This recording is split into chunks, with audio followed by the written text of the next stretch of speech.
back, and hello from Matthew, who, I don't know, he won't leave, he's here. We're gonna try to move the big boy just a little bit. Oh, no, please don't go that way, don't go that way. He's about to knock the camera. Oh my God, Matthew, please. That was very close. Okay, welcome back to the second YouTube behind the scenes component. I'm pretty excited for this one. This is coming way later, as I'll explain. Matthew, no, don't go that way. No. You're in the way of the camera. Just lay down, lay down. Oh boy. It's really, really hard to have a clingy cat. Okay. Oh, you unplugged it. Why? And then if I lock him out, he's just gonna scream the whole time, so then it'll become a nightmare. Anyway, this episode is late. I had to work pretty late, and then I was out of town this weekend, but normally I plan to film on the weekends. Let's just get into it. Let's get into this week's episode. I have a lot that I want to talk about, not all related to each other. So here we go. Happy Monday, and let me start with an apology for my lateness. I ended up working pretty late tonight, and then normally I'm not going to record Monday nights anymore, but I was just out of town on the weekend, and the snowstorm in New York delayed getting back at an appropriate time. And then, of course, the Eagles won the Super Bowl. I live in Philadelphia. I'm not an Eagles fan. I do think I would look better in green and white, just because that green is one of my colors, than I do black and yellow. But I don't believe in abandoning my team, and I also just know that at some point in my adult life, the Steelers will win a Super Bowl, and then we'll have 7 rings. You know what I mean? Stairway to 7. Yes, the Patriots also have that. But I fucking hate Tom Brady and I hate the Patriots, so I don't like to acknowledge that at all. It's a pretty exciting time to be in the city. Oh my God. And again, I'm not the big sports girl. I'm not going to pretend I'm super into sports, but I hate Patrick Mahomes so much. I hate the Chiefs. It was so gratifying to watch them get spanked. And I love being in any city, where there's big hype. So being in Philadelphia for this is monumentally exciting. I'm so fucking psyched for it. Anyway, so that explains a little bit of the delay. If you're an Eagles fan and you're feeling it right now, congratulations. I know it has to feel good. If you're a Chiefs fan, what is it like to know that the entire country was rooting on your downfall? Probably not good. But speaking of the Super Bowl, I think, Matthew, your face is in the camera. Okay. No! Ah! Okay, my biggest fear about doing this recorded thing and not kicking Matthew out of the room was you know how cats like to scent mark things? I am so scared that he's going to rub up against the camera and then this expensive camera is going to get knocked over. And Matthew, you're you can sit in my lap. Here, come here. You are 2 seconds away from being banned, and then we just hear the audio of Matthew freaking the fuck out in the background. It's like having a toddler that can't get any smarter. Where was I going with this? Oh, the Super Bowl performance. So a special episode will be coming out this week to talk about Kendrick's Super Bowl performance. I have some notes in front of me, just preliminary notes that I made after watching the performance again, and I took these notes at 6 in the morning. Okay, more 7 in the morning, whatever. Who's gonna clock me on my lie? Anyway, I took these notes, but I do think that I have to sit with it more and do more research. One of the things that I like about Kendrick Lamar, and I have been very critical of Kendrick Lamar in the past, specifically with his beef with Drake, just because I think it's fucked up to talk about sexual predators and certified pedophile, and then you put Kodak Black, who's a convicted child rapist, on your album, on Mr. Morales and the Big Steppers. So after that, I did stop listening to Kendrick as heavily. I don't know that I would call myself a fan to that capacity, but I still want to analyze the performance, and I think there's a lot there. And the man did win a Pulitzer for good reason. So just to say that these are preliminary thoughts, this is not exactly all how I'm feeling about it, and I really want to take more time to go over more things, but just make sure I write them down, get them out of my head somewhere. He starts off the performance by saying the revolution is televised, which immediately calls into question the poem and song "The Revolution Will Not Be Televised" by Jill Scott Heron. Maybe it's Gil. I don't know. When it's a boy, is it Gil or Jill? I should have looked that up. And then it all becomes a game, sort of evoking this, like it's a game console, right? So the dancers are standing at different buttons. There was an X, a 0, a triangle, and a square, like a console. And then when the performance ends, of course, Kendrick Lamar says game over. And Samuel L. Jackson, who's Uncle Sam, comes out and introduces, are you ready to play the great American game? The game that all Black people must participate in to be seen or really respected in this country. We'll get to that in a second, and we'll get to that probably in the later episode. But he says specifically, Mr. Lamar, do you really know how to play the game? And so instantly this imagery and the way that like the dancers are oriented and physically holding their body is like, we are all participating in something that maybe we didn't want to acquiesce to in the first place, right? And he makes, there were a couple things that I really, really wanted to talk about. There is a part of the performance where all of his like representative homeboys are standing around, right? They're wearing street clothes, they're flexing, they're standing under a street light. And then Samuel L. Jackson, as Uncle Sam, says, I see you brought your homeboys with you. The old culture cheat code makes direct eye contact with the camera and says, scorekeeper, deduct 1 life. And obviously, I think the most, the thing that everybody's kind of latching on to, again, it's a very preliminary analysis, is just me getting all my thoughts off on the page, but scorekeeper, deduct 1 life. What is the meaning of like the culture cheat code? To me, I sort of read that as a call to DEI, but also, referencing like togetherness. What does this note say? Yeah, the DEI thing specifically, hold on, pause. I'm trying to gather what I need to say, and also I just got a text. Some of my friends are flying in to go to the parade, so they're like blowing up a group chat about that. I should just mute, hold on.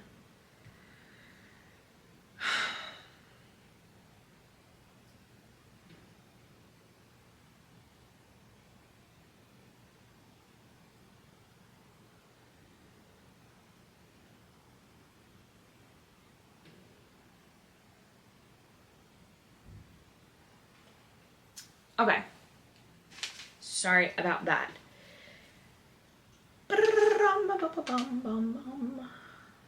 Be humble.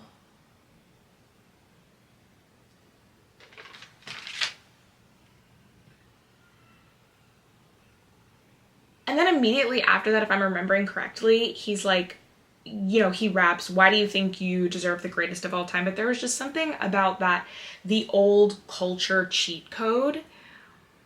A cheat code to what? Getting through it? Or a cheat code is like, you can't bring evidence of you being cultured is what America wants to see in the game, and so you'll lose your life for it.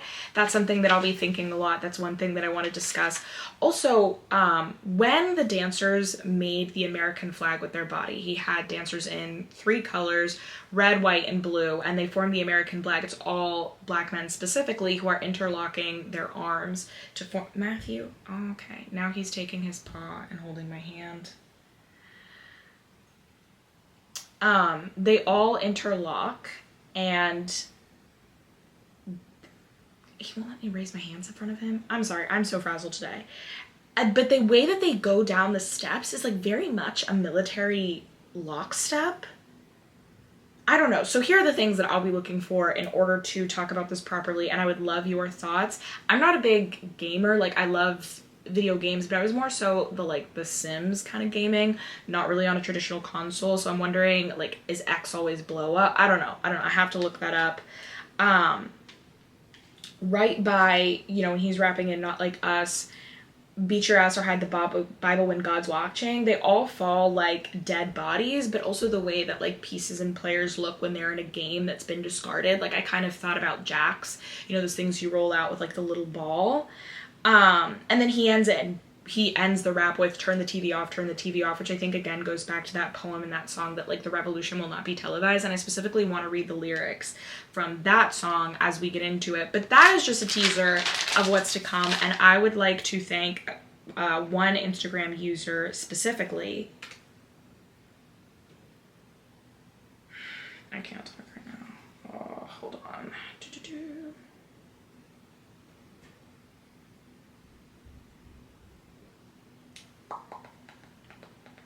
Pulling up Instagram, putting in my screen time password.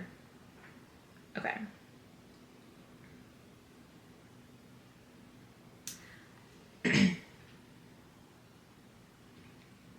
Okay, so I got this idea.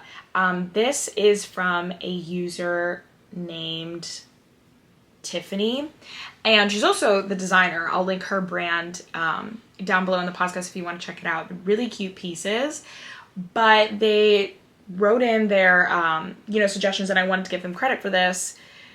Please break down Kendrick's performance, because the way he had cast entirely black dancers make up the American flag with their bodies, had Samuel L. Jackson as Uncle Tom, the Black Panther reference, the way the set was constructed was clear. The best way to view it was through the point of view of the camera. The intended audience was the audience at home, not the audience at the stadium, who is overwhelmingly white. And then they go on to talk about the fact that their mom is an event director for ESPN, and she works the Super Bowl every year. And so she said that the atmosphere was very lukewarm. People were clearly uncomfortable with the imagery during his performance, until Not Like Us, because it's probably the only song most white folks there knew of Kendrick's. She said, I thought it was a delightful celebration and critique of American culture, and she wanted to know my thoughts. So about the Uncle Tom thing, I don't know if I agree with that specifically. If I'm remembering Uncle Tom's Cabin correctly, I think the cultural connotation of what Uncle Tom is and who actually Uncle Tom was in the novel, it's been a long time since I read it, are a bit different. But this idea of like performing for the people at home instead of maybe the broader audience there, because I mean, just price wise, like a lot of us aren't going to be able to afford to go. So that's what kicked it off. But I just want to start shouting out people specifically when they write in with ideas. And speaking of people who write in with ideas, and the entire reason why I started last week's topic and this topic is this user. I'll also link their Instagram below, but their name is Key Muh, and they were the one that started talking to me. Oh my god. Okay, hey, you can't put your foot on the laptop. You can lay the other way. Just lay down.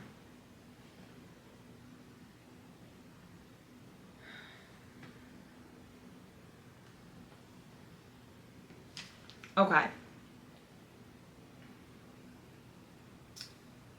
Oh, yeah, Matthew had to be put in jail. Matthew was out of the room.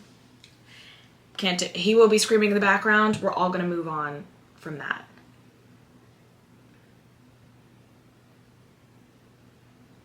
So anyway, that Instagram user, whose name is, again, Key Muh, Key Muh wrote in, and they just wanted to talk about the similarities that they found between, we kind of touched on this last episode, but between trad wives and sort of what like the put up baddie girlfriend is. And that really got me thinking about a lot. She was talking about Boston Richie and Tatiana, who admittedly I don't quite know who they are. Like I've heard it referenced. I think like Boston Richie's some sort, I don't know, this is a much younger person's game, or like a person who watches like Now That's TV's game, because I think that's where they got famous off of. But the point is the aesthetic of being put up and how that manifests almost in a very traditional aesthetic. But it was very interesting to me because, and I'm only speaking for Black people here, but the division of domestic labor is not so different. Like, here, let's let the research speak for itself. And now we go and pull up that research that I did a little bit earlier this weekend, because I don't like finding the research on the fly. That can get kind of, I don't know, overwhelming. It can be a bit too much.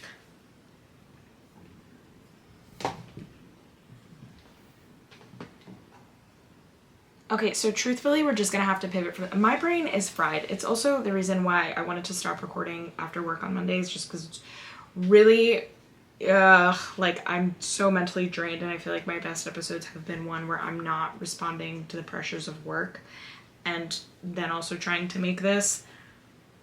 We will discuss articles, things like that at a later date. But just the conceptualizations of, you know, this trad wife thing, which we've talked about at length on this podcast, and then also the perception of like what a bad bitch is still not, for as much as it's like about toting independence and, you know, autonomy, still exists like as that standard to be solely pleasing for men. And I don't mean that in the sense that like you're, you know, talking about being sexually promiscuous, or because we've talked about this, right? Like I am not a believer that you can't own your own sexuality or your body and that it has to be a performance for men. It's more so this idea of how you cater to a man just in a very differently racialized font, right? Okay, that's pause.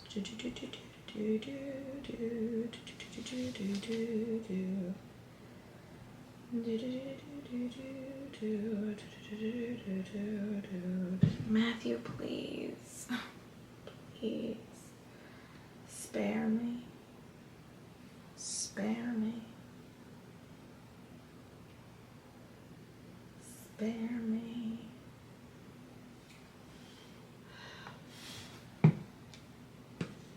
Oh, don't jump down that way. Don't jump down that way.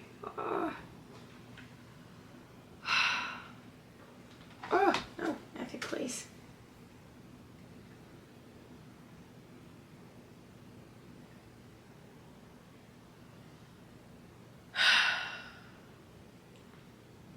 My brain is absolutely fried.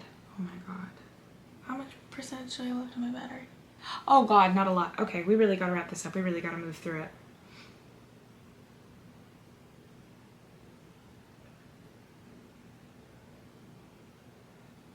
I don't know, this is related. Something I was thinking a lot back in December was how much of a nightmare it would be to be like a rapper's girlfriend or anything under that like specific ideal of what makes a perfect woman. Like if you think about it, it's not even just the lack of monogamy. Personally, I would find that horrifying, but it's just this conception of like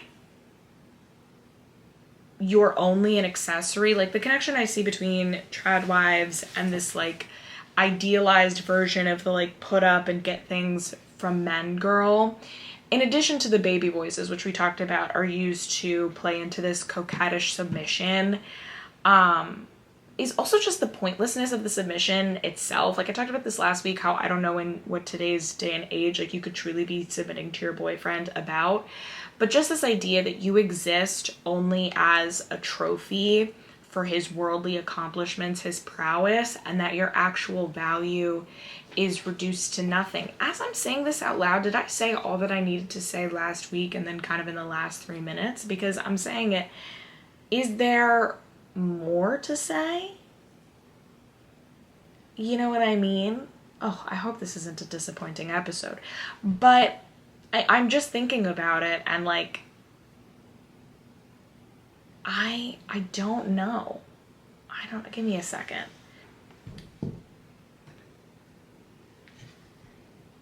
I think it's such an interesting examination because you can really, like, patriarchy in itself is concrete, even if its manifestations are different. Like, just looking at how and when men feel like they can exert, like, true patriarchal control over women. If we were to use this, like, fundy example, it would obviously be marriage. But if we were to go sort of by the baddie example, it would be pregnancy. Of course, I think pregnancy is a bigger commitment to marriage. That's why I think you should be married in the first place. But very much this idea of like, I get all the reward once we've established whatever, and how even like being a good wife and being a good baby mama both involve just accepting a lot of shit. That feels so general, but just like taking a lot of the shit. Like I'm always very fascinated by how many baby mothers genuinely believe, and of course, like, baby mama culture and the whole baddie thing are inexplicably tied to each other, as I discussed in the Groom for Abuse episode back in season 1. But how much of being a good baby mom is just not holding this man accountable for anything. Like, the idea that you would not put him on child support or get the government involved in what's clearly a failure to financially provide for his children is insane to me. It just benefits him. Or this whole idea of, like, well, I still want him to parent the kids. And he's not a parent. He's like a weekend uncle who comes around once every so often, is again with this idea that, like, I can't burden this man who can somehow go out and make all the money with expecting him to know how to pick up a sponge and do the dishes, right? He's back. He's back. He's knocking cups over. I closed the door. He got in. I don't know how. He, like, hangs off the lock until it opens.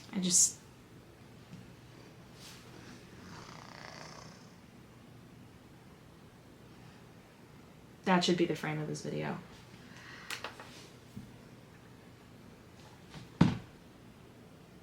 You know what? I think that's all I have to say about that. You know what I also want to talk about? I don't understand why no, I do understand actually, and I'm here to break it down for you, why everyone suddenly developed a problem with vulnerability. It's very weird that I know I've talked about this at length, but I just have to talk about it again. It's very weird that the reaction to recognizing that men, just because of where we are socially, because to give you a brief overview, there's a burgeoning theory, I very much believe in it, and I would love to know your thoughts, that dating is becoming more complicated because women in America and other countries in the Western world no longer have to date or marry or just partner for survival. That being allowed into the workforce, being able to make our own money, being able to maintain our own property, bank accounts, credit cards, being able to be completely financially independent took away the pressure for women to partner out of economic obligation, right? Like if you knew that you were going to be relegated to a series of low-paying professions, because again, most women were not staying home, right? Women have always worked, but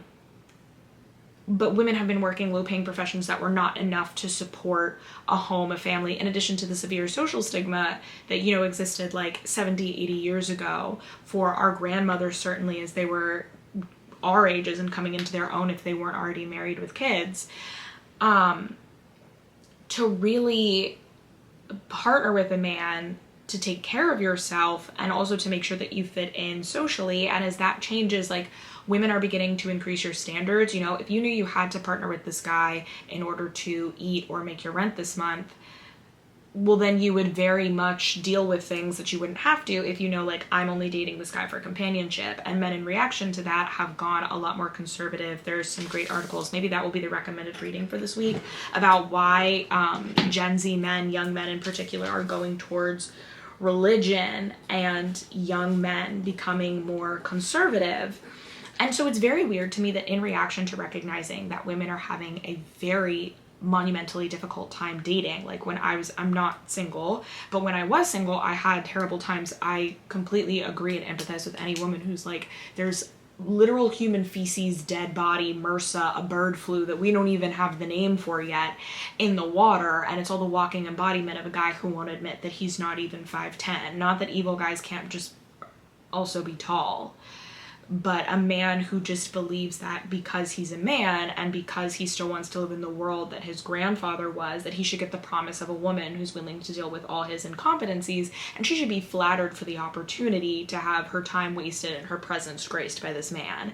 It is so weird that the cultural reaction to women reconciling with this and having a hard time, like, navigated and feeling played, is to blame the girl for expressing vulnerability. I'm thinking about this because, like I said, I've been on TikTok a lot less, but there is this girl who is talking about her gym crush. I don't want to drag her, but she was being very vulnerable online and with this guy that she'd had a crush on since high school. They always ran into each other. They were running into each other in the gym. Seems like she hung out at his house. Nothing really happened, but she felt a connection, and then, you know, she sort of realizes that he's not as interested in her and it's going to fizzle out. And so she becomes so sad, and everyone's like, well, why would you even tell him that you liked him in the first place? And it's like, I mean, what was like this reaction to this guy who just simply doesn't like her back? Like, I wouldn't say he does anything wrong, right? Although it does matter. We'll get back to why I brought up the whole dating pool thing and women having trouble dating. But just her being unlucky in love is like, well, the problem is that you tried to be vulnerable in the first place. It brings me back to the relationships aren't failures episode, and this just weird idea that, like, putting yourself out there when it's not under the right circumstances being something that you have control over, even though you can't control another human being or how you feel. You can control how you express those emotions, but you can't control, like, how you feel about certain things, how it makes you... What is this battery on? Okay, we're racing against the clock of the camera here for those of you who are interested in Matthew. Oh, good Lord. Matthew's fucking empty audio. Oh, great. It's not connected at all.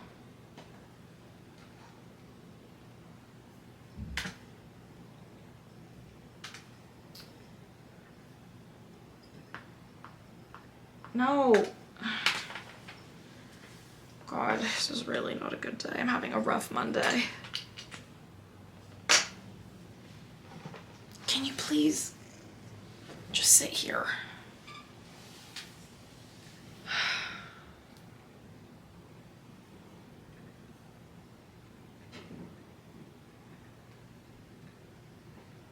No.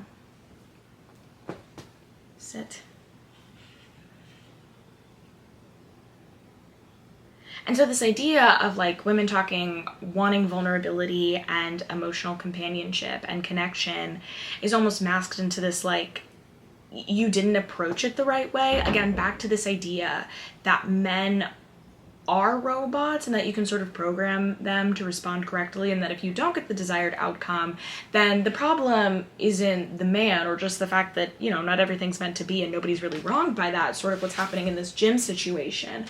But, why? Matthew is being peak bad. If you watch the YouTube video, I mean, I want you to watch the YouTube video because obviously it gets my views up and I appreciate the support, but also I wish you could see the amount of shenanigans that he's pulled in the past like 25 minutes of me trying to record this. Peak badness. Peak bad Matthew behavior. And he doesn't give a fuck. He's rubbing up against me for more pets. Where was I going with this? That you're to be blamed for it.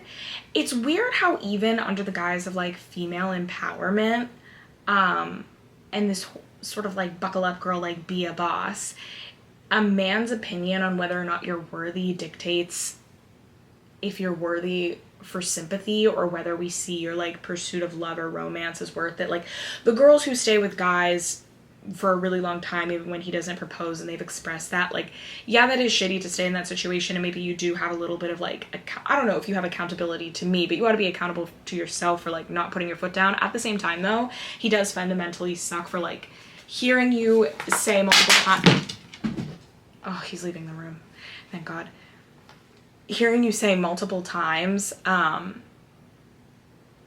you know, like, hey, I want a serious commitment, but because he decided not to commit to you, like, that gives other women license to judge you for it. Like, the disdain towards baby mamas, as if a man picking, like, as if you're more worthy of respect because a man decided to pick you, and so that, like, a man putting a ring on your finger is what saves you from the shame, is not girl power. It's not the girl power that people think that it is. And it's so weird that these same internet creators and users who perpetuate this message also perpetuate a vision of manhood. That's so weird. Like, there's this trend going around TikTok, and it's just like, oh, this is my emergency contact. It's just basically taking like silly videos of your significant others, who in a lot of these videos are men, just sort of being free. They're being very loose with their movements. You know, they're not like overtly performing masculinity, and so many people in the comments are like, he loves you from the bottom of his heart, implying that he's a gay man, or like, oh, I think you all have something in common, it's dick. Just things like that, like insinuating that because he's fun and he's having fun and he's not worried about putting on this like toxic masculinity persona, that he couldn't be into them. And how many people seem to be missing that you cannot have a fulfilling romantic relationship with a man whose emotions are inaccessible to him. Like those hyper masculine guys who never engage in any emotion except for like rage or maybe joy when it's permissible, but then again, like everything just gets shoved under the umbrella of like rage and screaming and manifesting himself through that, is never going to be able to give you the fulfilling, like laughing on the couch giggling together, because he'll always be worried about his performance, and you too will always be worried about his performance of masculinity and how he shapes up. And this weird hypervigilance that women engage in like what constitutes as gay or not, when so often like gayness is just having fun, as if that's only limited to women, or like expressing vulnerability or emotion, or not just serving the point to being a wallet. And trust me, like, you've been listening to this podcast long enough. This is episode 80. Unofficially, this is like, with all the bonus episodes and stuff, like episode 85. This is not some sort of like incel, you know, whatever they call themselves, like, podcast. It's just very weird how women don't seem to be clocking that, like, that lack of vulnerability is going to come back on you, and this weird prison that you're putting men in. And then also, is that contributing to these tough experiences that you're having? Like, of course, you being with a man, and you would get the ick if he puts his hands up on a roller coaster, or if he decides to, like, have fun. Like, he can't giggle with you on the couch if you make him feel bad for having a high-pitched laugh, you know? It's something to think about, and we'll be seeing each other again, maybe Wednesday, maybe Thursday. I'm having a little surgery again. I know, when am I not having a surgery? Oh, very sickly little person I am. But we will be talking more in depth about Kendrick Lamar, so stay tuned for that bonus video. Thank you so much for listening. Please check out the recommended reading. Love you. Bye. And we have just made it with 1% to spare. I will see you guys next week. Bye. Matthew, say goodbye. Yep.